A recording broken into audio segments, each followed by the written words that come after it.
Hello, everyone. Today is Maundy Thursday, the Thursday bit during the Holy Week or Passion Week. The word Maundy is derived from Latin mandatum, which is the origin of English word mandate. This is the first word of John 13:34 in Latin, where Jesus famously says to his disciples after washing their feet, a new covenant that I give unto you, that you love one another, as I have loved you, that you also love one another. Christian churches throughout ages, therefore, have been doing the foot washing on Maundy Thursday, enacting what Jesus has done the night before his crucifixion, washing the feet of others and remembering Jesus' sacrifice for us. He washes his disciples' feet to show what love is and what it cost, which is emptying and giving himself completely for others. But no one understood it, especially who? Poor Peter. When Jesus comes to Peter, he says, "You will never wash my feet." We all know the tug of war between him and Jesus, like, "You cannot do this." "Yes, I can." "Okay, then here are the shampoo and the soap and wash my entire body." It's like, "Oh, Peter, that's too much. I'm not going to do that. And actually, I don't need to do that. You are okay, except for the feet." So, does Peter understand what's going on here? No, he doesn't get it. He doesn't have the slightest idea what's going to happen to Jesus next day and why Jesus is washing his feet.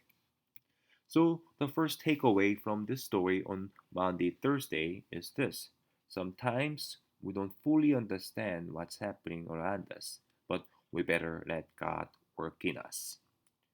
You all have experienced the foot washing one way or another.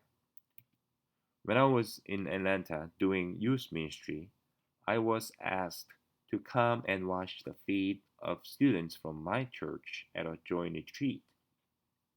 So I went there and was washing their feet one by one, guys and girls, wondering how could the water can become so dirty so quickly when I clean my beautiful girls' feet.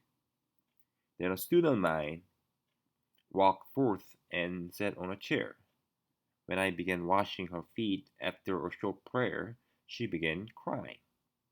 I felt like I got hammered on my head. It's like, come on, wake up.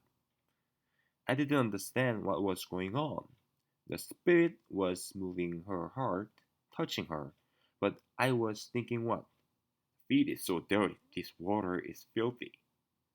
I didn't get it. Just so it's not only Peter, but also all of us who don't fully understand what's happening around us and what God is doing in our lives. For example, let's look back at July of 2018 when I first appointed at here at Grace. You were nervous what's going to happen to Grace with this Asian guy with a heavy accent, huh? I understand. I understand you because I was too. I was nervous like hell. But Jesus tells Peter, "Let me do this for you." Just so sometimes we better let God work in us. I confess it has been an exciting and heartwarming journey so far, and I'm so blessed by serving you all. I hope it's similar with you as well. So, what do we do when we don't get it? Let God do His work in us. The second takeaway from John 13, where Jesus washes his disciples' feet and gives a new commandment, is this: love is to accept and embrace others' mistakes and failures. If we had a Maundy Thursday service in person, I would have insisted to have a foot washing because it's such a powerful act of love and service.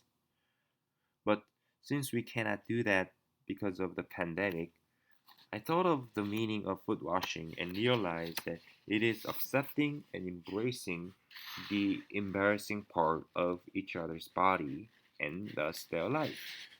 That's why Jesus doesn't chastise Judas and interrogate him by saying, "How could you do that, you betrayer?" No, he didn't do that. When I was in Atlanta, I took my youth group members to a homeless shelter in downtown Atlanta and made pancakes for the homeless several times. One day, the director of the shelter asked us to do a foot washing.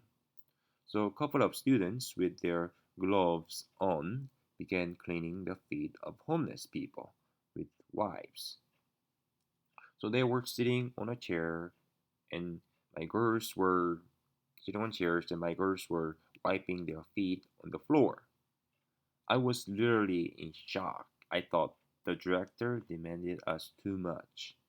But those who served, I could see their hearts touched and tears coming down on their cheeks.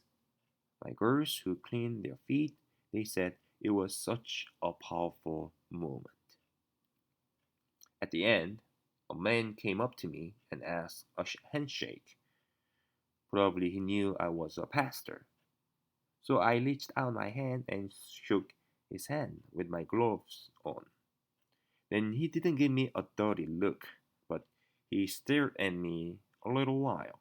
Maybe because he wanted me to take off the gloves and accept his hand fully.